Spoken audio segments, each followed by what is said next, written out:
ജാമിയ സലഫിയ 30ാം വാർഷിക സമ്മേളനത്തോടനുബന്ധിച്ച് സംഘടിപ്പിച്ച ഈ വിദ്യാഭ്യാസ സമ്മേളനത്തെ അടുത്തതായി അഭിസംബോധന ചെയ്യുന്നത് കാലിക്കറ്റ് യൂണിവേഴ്സിറ്റിയുടെ പ്രഗത്ഭനായ വൈസ് ചാൻസലർ ഡോക്ടർ എം അബ്ദുസ്സലാമാണ്.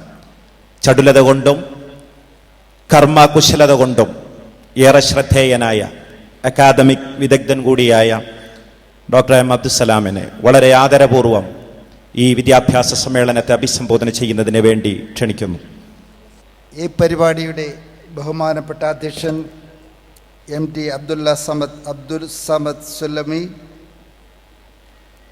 ഉദ്ഘാടനം ചെയ്യാമെന്നേറ്റിട്ട് ഇവിടെ പ്രതീക്ഷിക്കുന്ന ബഹുമാനപ്പെട്ട ET മുഹമ്മദ് ബഷീർ MP, പ്രഭാഷണം നടത്തിയ ശ്രീ KN ഖാദർ MLA, ഈ വേദിയിലിരിക്കുന്ന മഹത് വ്യക്തികളെ, പ്രിയപ്പെട്ടവർ, എൻ്റെ മനസ്സിലേക്ക് വരുന്ന പ്രധാനപ്പെട്ട വാചകങ്ങൾ ജാമിയ സലഫിയ ജാമിയയുടെ അർത്ഥവും സലഫിയയുടെ അർത്ഥവും കുറച്ച് പേർക്കെങ്കിലും അറിയാം.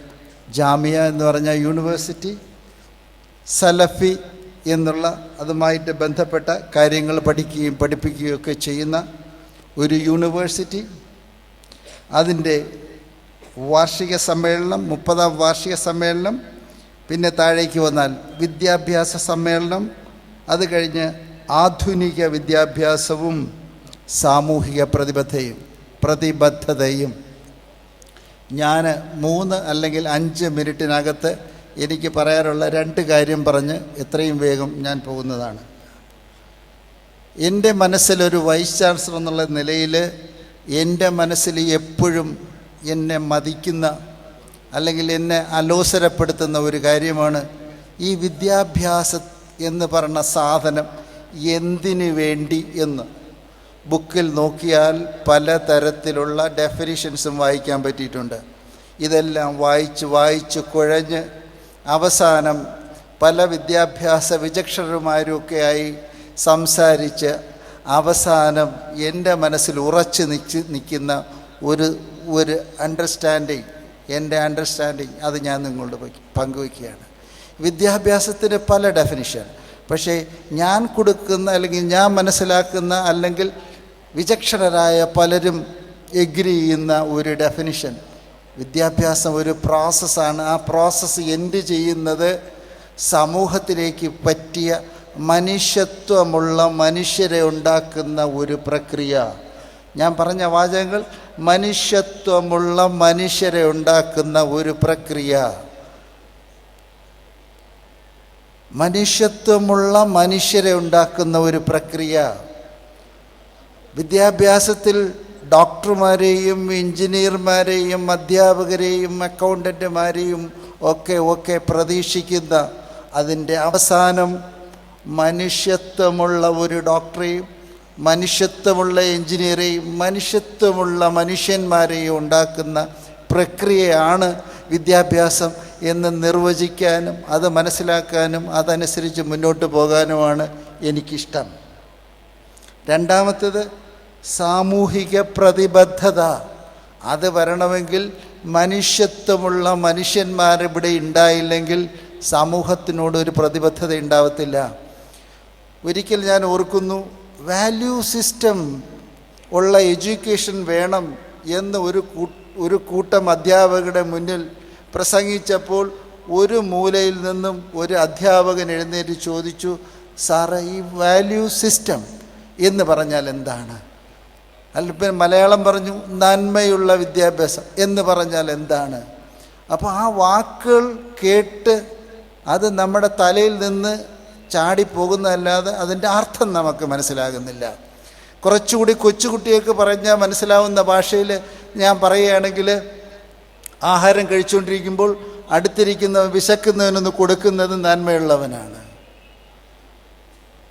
വണ്ടിയിൽ പോകുമ്പോൾ കാറിൽ ഒരു സീറ്റ് ഉണ്ടെങ്കിൽ ഒരുത്തൻ വെളി നിൽക്കും ആണെങ്കിൽ അവന് ശകലം സീറ്റ് കൊടുക്കാൻ നമുക്ക് മനസ്സ് വന്നാൽ നന്മയുള്ളവനാണ്. മറ്റുള്ളവനോട് ദുഃഖം വരുമ്പോൾ ആ ദുഃഖത്തിൽ ചേരാൻ എൻ്റെ മനസ്സിന് കഴിഞ്ഞാൽ ഞാൻ നന്മയുള്ളവനാണ്. ഇങ്ങനെ ഒരുപാട് കാര്യം നമുക്കറിയാം, നമുക്ക് വലിയ ആൾക്കാർക്കറിയാം, ഈ തലയൊക്കെ നരച്ചവർക്കറിയാം. പക്ഷേ നമ്മുടെ കൊച്ചു കുട്ടികൾക്ക് ഇത് അറിഞ്ഞുകൂടാ. ഇത് നമ്മൾ പഠിപ്പിച്ച് ഇത് പ്രാക്ടീസ് ചെയ്ത് ഈ നന്മയുടെ പ്രസംഗത്തിനപ്പുറം നമുക്ക് ചെയ്ത് കാണിക്കാൻ പറ്റുന്ന രീതിയിൽ ചെയ്യുമ്പോഴാണ് ഈ പറഞ്ഞ നന്മയുള്ള മനുഷ്യരും മനുഷ്യത്വമുള്ള മനുഷ്യരും സാമൂഹ്യ പ്രതിബദ്ധതയുള്ള മനുഷ്യരും ഒക്കെ ഉണ്ടാകുന്നത് എന്ന് നമുക്കറിയാമെങ്കിൽ കൂടി നമുക്കത് സാധിക്കുന്നില്ല. എന്തുകൊണ്ട് നമുക്കത് സാധിക്കുന്നില്ല? ഞാൻ എന്നും ഓർക്കുന്ന ഒരു കാര്യമുണ്ട്, ഞാൻ പലയിടത്ത് പറഞ്ഞിട്ടുള്ളൊരു കാര്യമുണ്ട്. എന്നിൽ എന്തെങ്കിലും ഒരു നന്മയുണ്ടെങ്കിൽ അത് മൊത്തം എന്നിൽ അടിഞ്ഞുകൂടിയത് എൻ്റെ ഉമ്മയിൽ നിന്നാണെന്ന് ഞാൻ പലപ്പോഴും പറയാറുണ്ട്. ഒരു വീട്ടിലൊരു നല്ല ഉമ്മ ഉണ്ടെങ്കിൽ, അതുപോലെ നല്ല വാപ്പ, അതിനേക്കാളും നല്ല ഉമ്മ ഉണ്ടെങ്കിൽ നന്മയുടെ ഒരു തുടർച്ചയായിരിക്കും ആ കുടുംബത്തിൽ എന്നുള്ളതിൽ യാതൊരു സംശയവുമില്ല. ഇന്ന് രാവിലെ ഞാനൊരു പ്രസംഗവേദിയിൽ പറഞ്ഞ ഒരു കാര്യം വീണ്ടും ഞാൻ ആവർത്തിക്കുന്നു. 15-17 വയസ്സ് ആകുമ്പോൾ +2 കഴിഞ്ഞ് 3 കൊല്ലം BSc കഴിഞ്ഞ് 2 കൊല്ലം MSc കഴിഞ്ഞ് 3 കൊല്ലം PhD കഴിഞ്ഞ് 26-27 വയസ്സാകുമ്പോൾ ഒരു ആൺകുട്ടിയോ ഒരു പെൺകുട്ടിയോ ഒരു PhD ഉള്ള ഒരു ഡോക്ടറേറ്റൊക്കെ എടുത്ത് അല്ലെങ്കിൽ MBBS കഴിഞ്ഞ് ഇറങ്ങുന്ന ആ മനുഷ്യൻ അവൻ എങ്ങനെ ഇരിക്കണം, ഒരു ഡോക്ടറായിരിക്കണം, ഒരു എൻജിനീയർ ആയിരിക്കണം എന്നതിലപ്പുറം അവൻ എങ്ങനെ ഇരിക്കണം എന്നുള്ള നമ്മുടെ മനസ്സിൽ നമുക്കൊരു രൂപമില്ല, ഒരു മോഡലില്ല. ആ ആൺകുട്ടിയായാലും പെൺകുട്ടിയായാലും ഡോക്ടറാവണം, എൻജിനീയർ ആയിരിക്കണം എന്നതിലപ്പുറം ഒരു നല്ല മനുഷ്യനായിരിക്കണമെന്ന് പറയുമ്പം അവൻ്റെ ശരീരം എങ്ങനെ ഇരിക്കണം, അവൻ്റെ മനസ്സെങ്ങനെ ഇരിക്കണം, അവൻ്റെ പെരുമാറ്റം എങ്ങനെ ഇരിക്കണം, അവൻ്റെ മറ്റ് രീതികൾ എങ്ങനെ ഇരിക്കണം, സമൂഹത്തോടുള്ള കാഴ്ചപ്പാട് എങ്ങനെ ഇരിക്കണം, അവൻ്റെ ഹ്യൂമൻ നേച്ചർ എങ്ങനെ ഇരിക്കണം എന്നുള്ളതിനെപ്പറ്റി നമുക്ക് ഒരു മോഡലും നമ്മുടെ മുന്നിലില്ല. എന്തോ ഒരു വേഗമായിട്ട് നമുക്കത് മനസ്സിലാകാത്ത രീതിയിൽ എന്തോ ഒരു സങ്കല്പം, ഒരു ഡോക്ടർ ആവണം, ഒരു എൻജിനീയർ ആവണം, അതിലപ്പുറം എങ്ങനെ ഇരിക്കണം എന്നുള്ള ഒരു ക്രിസ്റ്റലൈസ് ചെയ്ത തോട്ട് നമ്മളിലില്ല. അത് നമ്മുടെ ഒരു വലിയ പ്രശ്നമാണ്. ഞാൻ നമ്മുടെ മുതിർന്ന ആൾക്കാരോട് ഞാൻ അഭ്യർത്ഥിക്കുന്നത്, നമ്മളിതിനെപ്പറ്റി ചിന്തിക്കണം. 25 കൊല്ലം ഒരു ബേക്കറി പോലെ കുട്ടികളെ ഇരുത്തി ബേക്കറിയിൽ നിന്ന് നമ്മൾ വെളിയിലിറക്കുമ്പം ഇതെങ്ങനെ ഇരിക്കണം, ഇതിന് രുചി വേണം, മണം വേണം, നന്മ വേണം എന്നൊക്കെ പറഞ്ഞ് വെളിയിൽ വരുന്ന സാധനം ഈ സമൂഹത്തിലേക്ക് ഇറങ്ങുമ്പോൾ എത്രത്തോളം രുചികരമായിട്ട് ആ സമൂഹം ആക്സെപ്റ്റ് ചെയ്യണമെങ്കിൽ പിറന്ന് വീഴുമ്പോൾ അവിടെ തൊടുന്ന ഉമ്മായും വാപ്പായും തുടങ്ങി, അത് കഴിഞ്ഞ് നഴ്സറി ടീച്ചർ തുടങ്ങി, അത് കഴിഞ്ഞ് അവൻ്റെ കൂട്ടുകാർ തുടങ്ങി, പല തലത്തിൽ അധ്യാപകർ തുടങ്ങി, സമൂഹം തുടങ്ങി, എന്തിന് വണ്ടിയിൽ കൊണ്ടുപോകുന്ന ഡ്രൈവർ തുടങ്ങി, ആഹാരം കൊടുക്കുന്ന ആയ തുടങ്ങി, യവനെ തട്ടിയും മുട്ടിയും 25 കൊല്ലം യവനിൽ ഇങ്ങനെ ചേർന്ന് പിടിഞ്ഞ് വരുന്ന ആ സമൂഹം, ആ മനുഷ്യർ, ആ ചുറ്റുപാട്, ആ പ്രകൃതി, ഇതെല്ലാം കൂടെ ആകത്തുകയാക്കി 25 കൊല്ലം കഴിഞ്ഞ് വരുമ്പോൾ വരുന്ന ആ ആണോ പെണ്ണോ, അതിൻ്റെ സ്വഭാവം, അതിൻ്റെ ഗുണം, അതിൻ്റെ മണം, അതെങ്ങനെ ഇരിക്കണം എന്ന് നമ്മളൊന്ന് ആലോചിച്ചാൽ അതിലെ കോംപ്ലക്സിറ്റി നമുക്ക് മനസ്സിലാകും. പല ആൾക്കാർ കൂടി ഒരു സാധനം ഉണ്ടാക്കുന്ന പോലെ ഇരിക്കും. Many cooks will spoil the dish എന്ന് പറഞ്ഞ പോലെ അതിലിടപെടുന്ന ഓരോ മനുഷ്യരും അവസാനം വരുന്ന ആ പ്രോഡക്റ്റിൻ്റെ ക്വാളിറ്റി നന്മയുള്ളവനാണോ, അതേ നന്മയില്ലാത്തവനാണോ, ഗുണമുള്ളവനാണോ, ആരോഗ്യമുള്ളവനാണോ, മനുഷ്യത്വമുള്ളവനാണോ? ഈ പ്രക്രിയ ഒരു ചെറിയ പ്രക്രിയയല്ല, നീണ്ട പ്രക്രിയയാണ്. ആ സിന്തസിസ് നടക്കുന്നതിൽ പലരുടെ റോൾ അതിനകത്തുണ്ട്. ആ പലരിൽ ആരെങ്കിലും ഗുണപരമല്ലാത്ത ആരെങ്കിലും വന്ന് പെട്ട് കഴിഞ്ഞാൽ, അതായത് ഏതെങ്കിലും സാധനം ഉണ്ടാക്കുമ്പോൾ ഉപ്പ് കൂടി എന്ന് പറയുമ്പോൾ ഉപ്പ് കൂടിപ്പോയാൽ, അല്ലെങ്കിൽ ഏതിൻ്റെങ്കിലും ഇടപെടൽ കൂടിപ്പോയാൽ അവസാനം വരുന്ന പ്രോഡക്റ്റ് നമ്മൾ ഉദ്ദേശിക്കുന്നതിനപ്പുറമായി പോകും. ഞാൻ എപ്പോഴും സ്വപ്നം കാണാറുണ്ട്, എൻ്റെ യൂണിവേഴ്സിറ്റിയിൽ നിന്ന് ഇറങ്ങി വരുന്ന കുട്ടികൾ എങ്ങനെ ഇരിക്കണം, അവൻ്റെ ശരീരം എങ്ങനെ ഇരിക്കണം, അവൻ്റെ ആരോഗ്യം എങ്ങനെ ഇരിക്കണം, അവൻ്റെ മനസ്സെങ്ങനെ ഇരിക്കണം, അവൻ്റെ ഹെയർ സ്റ്റൈൽ പോലും എങ്ങനെ ഇരിക്കണം, അവൻ സമൂഹത്തോട് എങ്ങനെ ഇടപെടണം, അവൻ്റെ ടോട്ടൽ പേഴ്സണാലിറ്റി എങ്ങനെ ഇരിക്കണം, അതിന് എന്തൊക്കെ ഒരുക്കണം, അവൻ്റെ മനോബലം, അവൻ്റെ ശാരീരിക ബലം, അവൻ്റെ നോളജിൻ്റെ ബലം, അവൻ്റെ ആത്മീയതയുടെ ബലം, അവന് കാര്യങ്ങൾ ചെയ്യാനുള്ള കഴിവ്, സംസാരിക്കാനുള്ള കഴിവ്, ഇങ്ങനെ അവൻ്റെ പേഴ്സണാലിറ്റിയുടെ പല ഘടകങ്ങൾ എങ്ങനെ ഒരുമിപ്പിച്ചു കൊണ്ടുവരാം എന്നുള്ളതാണ് വിദ്യാഭ്യാസ മേഖലയിൽ വിദ്യാഭ്യാസ വിചക്ഷണന്മാരുടെയും അധ്യാപകരുടെയും ഏറ്റവും വലിയ വെല്ലുവിളി. പലപ്പോഴും പലരും വിചാരിക്കും ഒരു സ്കൂളിലോ ഒരു കോളേജിലോ അഡ്മിഷൻ നടത്തി ഫീസും കൊടുത്ത് വിട്ട് കഴിഞ്ഞാൽ വിദ്യാഭ്യാസം ആയി എന്നൊരു വിചാരമാണ് സാധാരണ പാരൻസിനുള്ളത്. എത്ര ഡൊണേഷൻ കൊടുത്തും നമുക്ക് അഡ്മിഷൻ വാങ്ങിച്ചാൽ എല്ലാം ആയി എന്ന വിചാരമാണ് നമുക്കൊക്കെ ഉള്ളത്. നമുക്കതിനെ പറ്റുന്നുള്ളൂ. മറിച്ച് അപ്പുറത്ത് ഓരോ സ്റ്റേജിലും ഇടപെടാൻ നമുക്ക് സമയമില്ല, കഴിയുന്നില്ല. അങ്ങനെ ഒരു രീതിയിലേക്ക് വരുമ്പോൾ, അല്ലെങ്കിൽ കുറച്ചെങ്കിലും മാറി മാറി വരുമ്പോൾ, നമ്മുടെ പ്രോഡക്റ്റ് 25 കൊല്ലം കഴിഞ്ഞ് ഇറങ്ങി വരുന്ന ഈ വിദ്യാർത്ഥി നമ്മൾ ഉദ്ദേശിക്കുന്ന 100 പോയിൻ്റ് ഇല്ലെങ്കിലും 50 തുടങ്ങി ഓരോ പോയിൻ്റ് മേലോട്ട് വന്ന് മനുഷ്യത്വത്തിൻ്റെ, നന്മയുടെ, സ്നേഹത്തിൻ്റെ ആ അംശം അതിൽ ഊട്ടിയുറപ്പിച്ച് വരുന്ന ഒരു കാലം. അതാണ് ഞാനോ അല്ലെങ്കിൽ ഈ സമൂഹത്തിൽ നിങ്ങളെപ്പോലെ ഓരോരുത്തരോ നോക്കിക്കാണുന്നത്. അത് പെട്ടെന്ന് ഉണ്ടാവത്തില്ല. കൂട്ടായ്മയുടെ എഫർട്ട്, യത്നം അവിടെ ആവശ്യമാണ്. ഇനി പറയാനുള്ള 2 കാര്യം പറഞ്ഞു.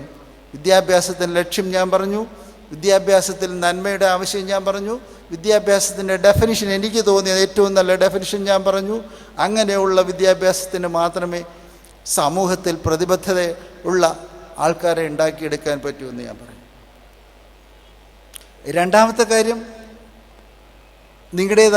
നിങ്ങളുടെ കാലിക്കറ്റ് യൂണിവേഴ്സിറ്റിയെ പറ്റി 2 മിനിറ്റിൽ ഒരു കാര്യം പറഞ്ഞിട്ട് ഞാൻ പോകാൻ ആഗ്രഹിക്കുകയാണ്. ഈ യൂണിവേഴ്സിറ്റി 46 കൊല്ലം പ്രായമായ യൂണിവേഴ്സിറ്റി. ഞാൻ യൂണിവേഴ്സിറ്റിയുടെ 10ാമത്തെ വൈസ് ചാൻസലറാണ്. നിങ്ങളുടെ എല്ലാം ഏറ്റവും അടുത്ത് കിടക്കുന്ന യൂണിവേഴ്സിറ്റിയാണ്. ഏതാണ്ട് 550 ഏക്കർ സ്ഥലമുള്ളൊരു യൂണിവേഴ്സിറ്റിയാണ്. 5 ജില്ലകളിലെ വിദ്യാഭ്യാസം നോക്കുന്ന യൂണിവേഴ്സിറ്റിയാണ്. 444 കോളേജുള്ളൊരു യൂണിവേഴ്സിറ്റിയാണ്. 3 ലക്ഷത്തോളം കുട്ടികൾ പഠിക്കുന്ന ഒരു യൂണിവേഴ്സിറ്റിയാണ്. കേരളത്തിലെ ഏറ്റവും വലിയ യൂണിവേഴ്സിറ്റിയാണ്. ലോകം മൊത്തം എവിടെ ചെന്നാലും യൂണിവേഴ്സിറ്റി ഓഫ് കാലിക്കറ്റ് എന്നുള്ള ബ്രാൻഡ് നെയിമിന് വലിയ വിലയുള്ള ഒരു യൂണിവേഴ്സിറ്റിയാണ്. 46 വയസ്സ് കഴിഞ്ഞ യൂണിവേഴ്സിറ്റിക്ക് പലപ്പോഴും എനിക്ക് തോന്നിയിട്ടുള്ളത് ഒരു 10 വയസ്സുള്ള കുട്ടിയുടെ പോലും പ്രായമില്ലാത്ത വരൾച്ച മുരടിച്ച ഒരു യൂണിവേഴ്സിറ്റിയാണ്. പക്ഷേ ഇതിൽ വേണ്ട അളവിൽ വെള്ളവും സൂര്യപ്രകാശവും വളവും ഒക്കെ ഇട്ടുകൊടുത്താൽ ഇത് വളർന്ന് പന്തലിക്കാനും ലോകത്തിലെ തന്നെ ഏറ്റവും വലിയ യൂണിവേഴ്സിറ്റിയായി മാറാനും കഴിവുള്ള യൂണിവേഴ്സിറ്റിയാണ്. ഇപ്പം കഴിഞ്ഞ 25 ദിവസമായി കാലിക്കറ്റ് സർവകലാശാലയിൽ നടക്കുന്ന ഒരു സമരമൊക്കെ നിങ്ങൾ പഠിച്ചു നോക്കണം. എന്തിന് ഈ സമരം? നമ്മളെ എങ്ങോട്ട് കൊണ്ടുപോകുന്നു ഈ സമരം? വൈസ് ചാൻസലർമാർ 4 കൊല്ലങ്ങളിലേക്ക് വരുന്നു, 4 കൊല്ലം കഴിഞ്ഞ് പോകുന്നു. എനിക്കിപ്പോൾ മനസ്സിലായത് വൈസ് ചാൻസലർമാർ വിചാരിച്ചാൽ ഇവിടെ കാര്യമായി ഒന്നും ചെയ്യാൻ പറ്റില്ല എന്ന് തോന്നിയിരിക്കുകയാണ്. ചിലപ്പോൾ എനിക്ക് തോന്നും അല്ല, ചെയ്യാൻ പറ്റുമെന്നും തോന്നിയ അവസരങ്ങളുണ്ട്, പറ്റുന്നില്ല എന്ന് തോന്നുന്ന അവസരങ്ങളുമുണ്ട്. ഈ യൂണിവേഴ്സിറ്റിയെ നശിച്ചു പോകാൻ നിങ്ങൾ അനുവദിക്കരുത്. നിങ്ങളുടെ കൈകളിൽ ഇത് ഭദ്രമായിരിക്കണം. നിങ്ങളിത് എന്നും വീക്ഷിക്കണം. ഇതിൻ്റെ കാര്യങ്ങളിൽ ഇടപെടണം. ഈ യൂണിവേഴ്സിറ്റി മാറണം. ഈ യൂണിവേഴ്സിറ്റിയെ പറ്റി നിങ്ങൾ സ്വപ്നം കാണണം. ഞാൻ സ്വപ്നം കാണാറുണ്ട്. ഞാൻ ഈ യൂണിവേഴ്സിറ്റിയെ പറ്റി സ്വപ്നം കാണുമ്പോൾ ലോകത്തിൽ ഞാൻ കണ്ടിട്ടുള്ള ഏറ്റവും മെച്ചപ്പെട്ട യൂണിവേഴ്സിറ്റി പോലെയാണ് കാണുന്നത്. 550 ഏക്കർ സ്ഥലവും പച്ചപ്പും മരങ്ങളും റോഡുകളും ഹരിതാഭമായി വെള്ളവും വെള്ളച്ചാട്ടങ്ങളും, എന്താ പറയുന്നത്, മറ്റേ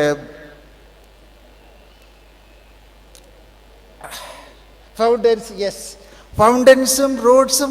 അതിനകത്ത് കയറിക്കഴിഞ്ഞാൽ ഒരു മനുഷ്യനകത്തുനിന്ന് വെളിയിലേക്ക് ഇറങ്ങിപ്പോകാൻ തോന്നരുത്. റോഡിൽ കൂടെ പോകുമ്പോഴത്തേക്ക് എങ്ങനെയെങ്കിലും ഇതിനകത്തോട്ട് എത്തി നോക്കുന്ന ഒരു മനസ്സ് വരണം. അകത്ത് കയറിക്കഴിഞ്ഞാൽ വെളിയിൽ ഇറങ്ങാൻ തോന്നരുത്.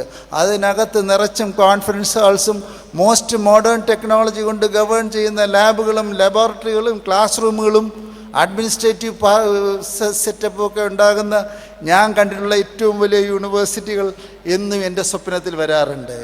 എന്തുകൊണ്ട് അവിടെ രാഷ്ട്രീയം മാത്രം, ഞാൻ രാഷ്ട്രീയക്കാരെയും കുറ്റം പറയുന്നില്ല, മുഹമ്മദ് ബഷീർ സാർ വേറെ ധരിക്കരുത്, രാഷ്ട്രീയം മാത്രം കൃഷി ചെയ്യാൻ ഈ യൂണിവേഴ്സിറ്റി ഉപയോഗിക്കുന്നു. രാഷ്ട്രീയം വേണം, രാഷ്ട്രീയം നമുക്ക് മാറ്റി നിർത്താൻ പറ്റത്തില്ല. പക്ഷേ യൂണിവേഴ്സിറ്റിയുടെ ഡെവലപ്മെൻറ്റിന് രാഷ്ട്രീയം നമുക്ക് ഇത്ര അളവിൽ വേണോ? 25 ദിവസം ഒരു യൂണിവേഴ്സിറ്റിയിൽ സമരം നടക്കുന്നത്, 18 മുറി എനിക്ക് വേണോ എന്ന് 2 തലത്തിൽ നിന്ന് വലിച്ചുകൊണ്ട് ഒരു യൂണിവേഴ്സിറ്റിയെ വെള്ളം കുടിപ്പിക്കുന്ന ഒരവസ്ഥ. ആരിടപെട്ടിട്ടും അത് സോൾവ് ചെയ്യാൻ പറ്റാത്ത അവസ്ഥ. എനിക്ക് നല്ല ഉറപ്പുണ്ട്, കാലിക്കറ്റ് യൂണിവേഴ്സിറ്റിക്ക് ഫണ്ട് കൊണ്ടുവരുന്നൊരു പ്രശ്നമല്ല എന്നും, ഡെവലപ്മെൻറ്റ് വളരെ ഫാസ്റ്റായിട്ട് കൊണ്ടുവരുന്ന ഒരു പ്രശ്നമല്ല എന്നും, ഫണ്ട് ചെലവാക്കുന്ന ഒരു പ്രശ്നമാണെന്നും, നെഗറ്റീവ് ഫോഴ്സസിൽ നിന്ന് രക്ഷപ്പെടുന്നതാണ് ഇവിടുത്തെ ഏറ്റവും വലിയ പ്രശ്നമെന്നും, 2 അടി മുന്നോട്ട് വയ്ക്കുമ്പോൾ 4 അടി പിറകോട്ട് വലിക്കുന്ന ഫോഴ്സുകൾ ഈ യൂണിവേഴ്സിറ്റിയെ പിന്നോട്ടടിക്കുമ്പോൾ ഇവിടുത്തെ സമൂഹത്തിലെ പിഞ്ചു കുഞ്ഞുങ്ങൾക്കാണ് പിറകോട്ടേക്ക് പോകേണ്ടി വരുന്നു എന്നുള്ള വസ്തുത ഈ നാട്ടുകാർ മനസ്സിലാക്കണം. വൈസ് ചാൻസലർ സ്ഥാനത്ത് നിന്ന് 9 മാസം കഴിഞ്ഞ് ഇറങ്ങാൻ പോകുന്ന ഞാനിപ്പോൾ വിഭാവന ചെയ്യുന്ന പദ്ധതികൾ, അതിൻ്റെ വിത്തുകൾ അതിട്ട് വെള്ളമൊഴിച്ച് മുളപ്പിച്ച് കഴിഞ്ഞാൽ അത് ഒരു വിത്തിടണം, വിത്തിട്ട വെള്ളമൊഴിക്കണം, മുളപ്പിക്കണം. ആ മുളച്ചു വരുന്ന മരത്തിന് ബാക്കിയുള്ളവർ വെള്ളമൊഴിച്ച് വർഷങ്ങൾ കൊണ്ട് ബിൽഡ് ചെയ്യേണ്ട ഒരു യൂണിവേഴ്സിറ്റിയാണ് കാലിക്കറ്റ് യൂണിവേഴ്സിറ്റി. അതുമാത്രമല്ല, എല്ലാ യൂണിവേഴ്സിറ്റിയും 4 കൊല്ലം കഴിയുമ്പോൾ ഗോൾഡൻ ജൂബിലിയിലേക്ക് പോകുന്ന യൂണിവേഴ്സിറ്റിയാണ്. CH മുഹമ്മദ് കോയ കണ്ട സ്വപ്നങ്ങൾ സാക്ഷാത്കരിക്കാൻ പറ്റിയ ഏറ്റവും നല്ല ഒരു ഫെർട്ടൈൽ ഫീൽഡാണ് കാലിക്കറ്റ് യൂണിവേഴ്സിറ്റി. ബഹുമാനപ്പെട്ട നാട്ടുകാരോട് ഞാൻ പറയുന്നു, നിങ്ങൾ നോക്കി നിൽക്കരുത്. നിങ്ങൾ യൂണിവേഴ്സിറ്റിയുടെ കാര്യങ്ങളിൽ ഇടപെടണം, നിങ്ങൾ കയറി വരണം, നിങ്ങൾ ചോദിക്കണം, വൈസ് ചാൻസലറോട് ചോദിക്കണം, സമരം ചെയ്യുന്നവരോട് ചോദിക്കണം, എന്തിനീ സമരം, എന്തിനീ അസ്ഥിരത, എന്തിനീ ക്ലാസ്സുകൾ നഷ്ടപ്പെടുന്നു? നിങ്ങളുടെ ഉത്തരവാദിത്തത്തിൽ നിന്ന് മാറി നിൽക്കരുത്. ഇന്ന് രാവിലെ പത്രത്തിൽ വായിച്ചപ്പോൾ 25 ദിവസം കഴിഞ്ഞു എന്ന് കണ്ട്. 25, 26, 27 ഇങ്ങനെയുള്ള സമരങ്ങൾ കൊണ്ട് അസ്ഥിരപ്പെട്ടു പോകുന്ന യൂണിവേഴ്സിറ്റിയുടെ നിയന്ത്രിക്കുന്നതിന് ബഹുമാനപ്പെട്ട നാട്ടുകാർ ഇടപെടണം എന്ന് മാത്രം പറഞ്ഞുകൊണ്ട് ഈ ഉച്ച കഴിഞ്ഞ സമയത്ത്, ഉറക്കം വരുന്ന സമയത്ത് എന്നെ ക്ഷമിച്ച് സഹിച്ചിരുന്നവരോട് നന്ദി പറഞ്ഞുകൊണ്ട് നിർത്തുന്നു. അസ്സലാമു അലൈക്കും.